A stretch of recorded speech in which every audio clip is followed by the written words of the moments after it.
Good afternoon, everyone. Thank you very much, Caesar, for the kind introduction. Actually, some of the information mentioned about my bio is a little bit outdated, so I'm currently, that's all right. So I'm currently the Tier 1 Canada Research Chair in Climate Change Resilient Infrastructure. I'm also the Vice Dean for Research at Queen's University. What I would like to talk to you about today is the work of my PhD student, Mina Boulos, who is currently at Queen's University in Kingston, Ontario. If you don't know where Kingston is, it's halfway between Toronto and Montreal, and it's a couple of hours north of Syracuse, upstate New York. The talk is about the use of thermal brakes for the precast industry. Thermal brakes are used typically in the mainstream applications is in cast in place, cast in situ, but their applications in the precast industry to our knowledge, has never materialized yet. So this work is sponsored by the Canadian Precast Pre-Stressed Concrete Institute. And basically, we would like to, I'll show you where we are today. The focus is not just on research for thesis or scientific publications, but it's very practical to support and serve the industry, including the design and production, as well as the testing. So what are thermal brakes? I'm going to be here, actually. Thermal brakes are devices that you insert at the junction between balcony slabs and the building walls, where the patio door is, pretty much. And the idea is to cut the thermal bridging between the balcony slab and the floor. So it's a device that's basically, I hope I get the... But basically, it's the rectangular block in the middle that is an insulation, and then you basically disconnect the concrete completely from the floor slab and the balcony. And then how do you transfer the moment and shear? Through reinforcement. And sometimes through very small blocks of ultra-high performance concrete, because concrete is a very good conductor and it will not serve the energy efficiency in the building. This rebar are low thermal conductivity reinforcements that could be stainless steel, because stainless steel has much lower thermal conductivity than black steel. And most recently can be actually fiberglass, GFRP, glass fiber reinforced polymers, because they have much lower thermal conductivity. So the goals of the work was to actually ultimately understand the structural performance and the thermal brake performance. Keep in mind, these thermal brakes are at the worst location you can imagine, the point of maximum moment and maximum shear. So it's pretty crucial. And this is a cantilever also. And we know cantilevers could suffer from serviceability and excessive deflections and creep. So we wanted to look into the whole production cycle on a small scale at a first start. The effect of stripping, lifting, shipping, handling, and ultimately testing to failure. So we fabricated, before we actually talk about that, so we took a realistic case study where we designed looked at a floor with a balcony. We look at 1 meter width. It's a one-way slab. And the cantilever is excuse the metric. It's a 1.8 meters cantilever. And we simulated the exact practice in terms of the drainage, for a slope for drainage, as well as the differential in elevation between the floor and the balcony. So there is about 3/8 of an inch drop.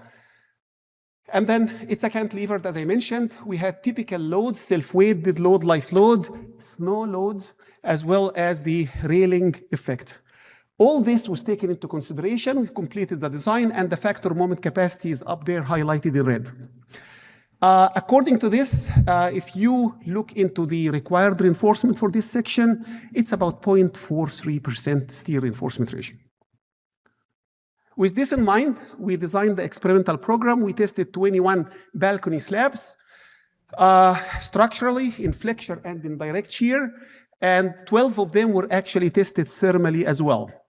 The parameters considered were for the thermal breaks, they come singly reinforced or doubly reinforced. Singly reinforced thermal breaks, obviously, they have a mind cast in place, not precast. Practically speaking, you will not get away with a singly reinforced for precast, because shipping, handling, vibrations, all these things you have to have doubly stripping. You have to have doubly reinforced. We looked into stainless as well as fiberglass, GFRP reinforcement. We looked into reinforcement ratios that range from lower than the design value I showed you in the previous slide, the 0.43%, up to higher ratio. We looked into a big spectrum of reinforcement ratios. And for the GFRP, it was comparable, but slightly different because of the rebar. It was 0.26 to 0.6%. The thermal break itself, they come in two standard width, either 80 millimeters or 120 millimeters thick. And that's the insulation block. All right, and we had worked with at least a couple of the precasters as well.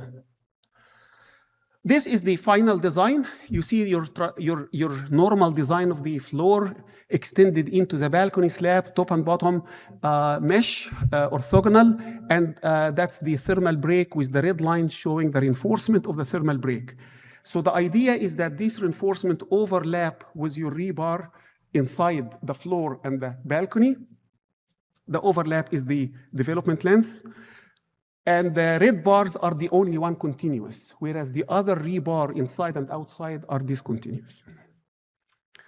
This is the production, of course, in these kind of things. In here, of course, that's a case where we reduce the inner floor into a small strip of the same width as 1 millimeters. In real life, that inner floor is a continuous slab, most likely a hollow core. But the first strip at the edge of the building that will attach to the balcony slab will be a solid slab, solid pre-stressed slab. You would not attach the balcony directly to a hollow core slab. And then the subsequent strips will be hollow core, your traditional hollow core pre-stressed. We reduced this into a simplified one-way bending, and you typically try to locate your lifting hooks at locations that minimize the stresses or the moments where your sensitive thermal device is. All right, I hope this works. This is a video here.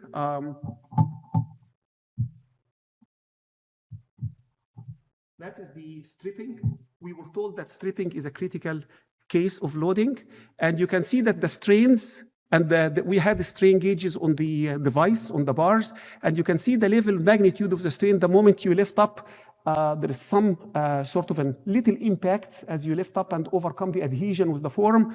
And then the strains, the worst strains we have had are less than 150 microstrains from this effect of stripping, so that was not bad. That's another, maybe that's the same one again, I think. All right, you see the strains progression as they lift from the form. It's the same video again. Very small strains in the reinforcement, top and bottom reinforcement. We now getting into the structural evaluation. This is a cantilever, so we opted to load at the tip of that cantilever, and we opted to do something that also cyclic in a way. Most seismic events, as we know, are lateral ground motion, lateral ground acceleration, but sometimes you have vertical acceleration as well. So we did a push-pull vertically on the slab, and that could also, you might think of it as the vibration on the road, shipping and handling on a truck, on a bumpy road. You might get that sort of reversed loading, one way or the other. I like to say uplift in the case of a hurricane, if there is uplift on a building, but I think that would not overcome the self-weight anyways. But anyways, that's the case we did. You can see that the inner floor piece was supported, as you can see, by the hollow square steel sections anchored down, and that is the setup. Okay, so for the stainless steel reinforcement that was symmetric in both directions. These are the levels of yielding loads and strains that we unloaded at. We took incremental approach up to yielding, and that beyond yielding, we did up to 2 to 3 times the deflection at yield. Kind of similar to what you do for a column in seismic, although I realize this is a different scenario. For the GFRP, we're loaded as shown here. The reinforcement was not symmetric in the GFRP, so we had to limit how much we go in the pull direction, but the push direction was progressively, as you can see here, with time. I did not talk about instrumentation. In addition to deflections at the tip of the cantilever and at different locations, we also, and the rotation, we measured the rotation at the fixed point. We also measured strains in the reinforcement. You know how the thing works here? Okay, right here. Oh, it did work, actually. So I would like to talk about the stainless. This is the block of the blue and white here is the block of the insulation, thermal break. The bars crossing are stainless. The fact of the matter is that because stainless isn't cheap, you don't need the full length of the rebar to be stainless. So they actually weld black steel at the end here. All what you need to do is to make sure that within the insulation you have a stainless because of the lower thermal conductivity, and that it's more economical to have black steel continuing. Okay. We put strain gauges, as I mentioned, for the shipping, lifting, and production, but also for the structural testing. So this is after failure in one case. You see, as you would expect, this is some separation here. This is the point of maximum moment. Remember, there is discontinuity in concrete. So you see a small, like a crack opening here, and even some cracks actually develop because the bond is good. So you see some cracks develop. Apologize for this. You see also the opening here and inside, and there is some sort of a localized rotation in addition to curvature within the cantilever as evidenced by many cracks observed. We dig out the insulation to look what's happening inside, and you can see that the stainless steel buckled because of the reverse bending after yielding. So it yielded first, and then of course, because it's supported by foam, which is low stiffness, it buckled inside. These are some of the bars having diagonal for shear transfer. In terms of the GFRP, or actually the stainless, with singly reinforced, they had small blocks of high strength concrete. Okay, and these high strength concrete, because they are so strong, you don't need too much force to take the compression force, and thereby you have minimizing the thermal bridging, but still not as good as if you have just rebar top and bottom. All right, let's get into some results. This is the hysteresis of loading push and pull vertically on the tip of the balcony slab. What you see here is that's one product with stainless steel or reinforcement ratio. The only difference is reinforcement ratio from 0.3% to 0.81%. What I have plotted here, the red line is the factor design. You remember the case study? We had the factor design moment. We are very happy to see that in this particular case, we actually exceeded the factored resistance. And if I take a phi sub m strength reduction factor, I believe even this one here, if I use for stainless like a 0.9, then probably I'm still okay in this one as well. Phi sub m n is larger than m factor, and the rest. You can see the level of ductility. Sometimes it starts degrading at some point in the higher reinforcement ratio. If I take the envelopes, again, that's the same results, but for everything with steel, that's all the stainless steel, single reinforced, double reinforced, that's just the envelope on the push direction, and you can see that's the kind of envelopes moment versus deflection higher than the factored moment for a realistic case study of design. How about serviceability? That's a big concern for cantilevers and for balcony slabs. We found that the lowest reinforcement ratio, even though it satisfied the strength requirement, it failed to meet the limit of span over 180. So it failed the 10 millimeters by only 2 millimeters, but the rest were okay. I hope this works as well. So that's the cantilever in the final cycle being pushed. Okay. Oh, that's actually the case for the GFRP rebar. So that's GFRP rebar.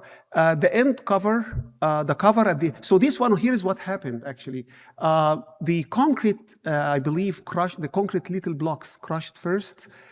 Eventually, the edge bar failed by debonding in this case because it's the corner bar with cover top and bottom. So it failed by debonding. I think my good friend Carlos Uzbina is probably looking at this one here, who is an expert in FRP design. And you can see this particular bar failed by bond.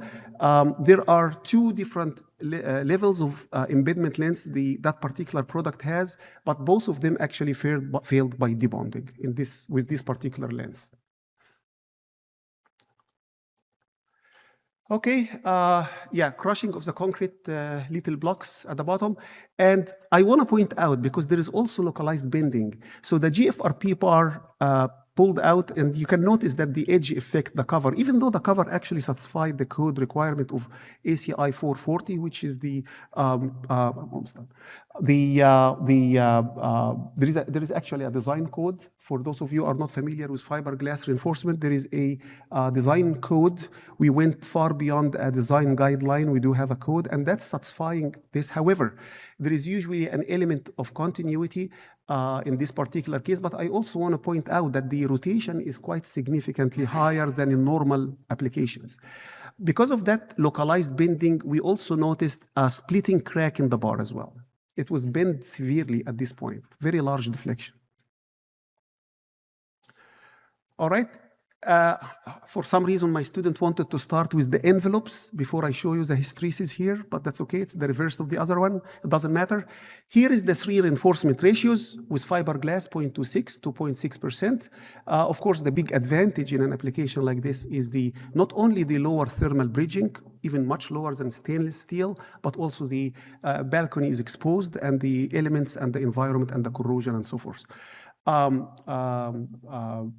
course, carbonation corrosion is one of the common issues in some of the exposed balcony slabs. But that's the lowest reinforcement ratio here. It got us just barely at the M factor.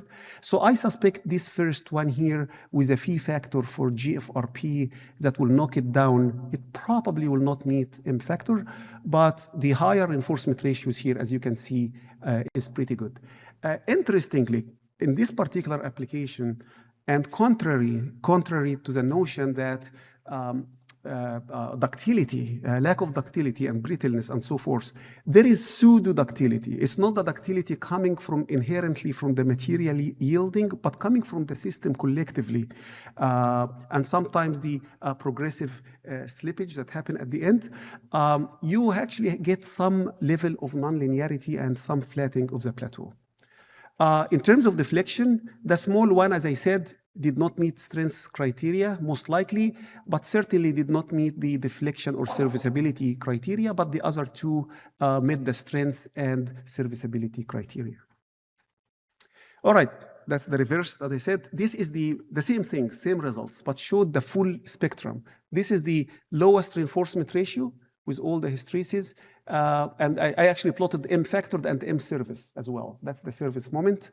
And that's the other two reinforcement ratios of 0.6 and I think 0.5. Oh, my apology, I think, sorry. No, this is, the first two are GFRP. This is the two levels of the GFRP with a 0.6%, both of them. What's the difference? If the reinforcement ratio is the same, what is the difference? The difference is the number of the concrete blocks in the compression. So one of them has only 3 small cubes or concrete blocks. This one had 7 concrete blocks. Okay, so that enabled the bar and the whole system to get higher moment. All right, but both of them certainly, satisfying the strength criteria and the serviceability criteria. I also want to point out that the one with 7 blocks has a longer embedment length of the fiberglass bar. okay? So not only higher compression capacity, but the tension capacity is increased by making the embedment length a bit longer. And that is the steel of the one that we can get as close as possible in terms of reinforcement ratio. You can see that's the steel one compared to GFRP. From a behavior like this, I would argue in terms of warning signs or ductility, in terms of the energy under the curve, I am not seeing here that in this particular case that the steel has any advantage over the GFRP. In fact, they both show the same level of nonlinearity or even more here. Okay, that's the last one. That's the shear, direct shear testing. So we shifted the load to be right at the face or right at the front of the shear of the thermal break to get the direct shear capacity of the system. And that is the one case of, oh, sorry. That's last few cycles and then pushing it down all the way.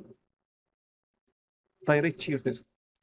All right, that's the shear capacity in terms of load. Very quickly, that's stainless steel with the singly reinforced 80 millimeter thick insulation or 120 thick, and that is the doubly reinforced. I think this one also had a little bit differential in terms of shear reinforcement.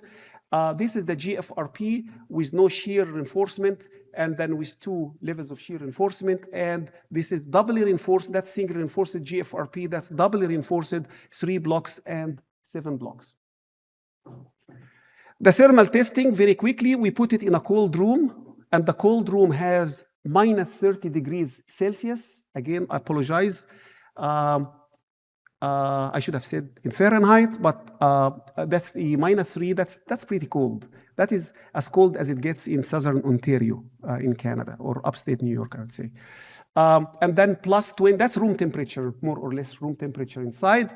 And that is the thermal testing. We had thermocouples everywhere, and we measured the progression of temperature from outside to inside through the thermal breaks. And I'll get quickly, I'm getting the warning that I only have 5 minutes, and that is my, I think, second last slide. The important thing here I would like to point out is that the thermal break is here. This is the temperature outside the slab, and that's the temperature inside the slab. This curve here is a dashed line. I did not talk about it before. It is a control slab, meaning no thermal breaks, continuous concrete, as you would typically construct today, right? A continuous slab from the floor extending out, there is no thermal device. So that, we tested this one as well. So this one here, you will find that outside here was -15. Remember, air temperature is different from surface temperature, right? So surface temperature will be warmer than the air temperature in most cases. So it was -15, and then inside -3. We managed to reduce the differential between inside and outside by the thermal breaks. As you can see, we brought the -3 by 8 degrees up. So inside the building, right at the face of the thermal break, it is +5 instead of -3. And this is a zoom in of that curve. And we experience this at homes. You get close to the wall, even though your wall is insulated, but when you get so close to the wall, you feel some cold, right? All right, so to conclude, the thermal breaks with stainless steel reinforcement of 0.3% and higher, they managed to meet the flexural strength requirement. However, only from 0.4% reinforcement ratio and higher were able to meet the serviceability requirement. For fiberglass thermal breaks, starting from 0.4% GFRP reinforcement and higher, it met both the flexural strength and serviceability requirement. The thermal breaks with GFRP bars of similar reinforcement ratio as those with stainless steel bars, or even higher, they have similar flexural strengths and even similar pseudo ductility to those with stainless steel. And at extreme temperature of -30 degrees Celsius, we managed to elevate the temperature inside the building at the edge of the thermal break by at least 8 degrees Celsius. With this, I would like to thank you very much for your attention. These are the different sponsors and supporters. And with this, I'm happy to take, if there is any questions, happy to take any questions. If you would like to contact me later, my email is here. Thank you very much.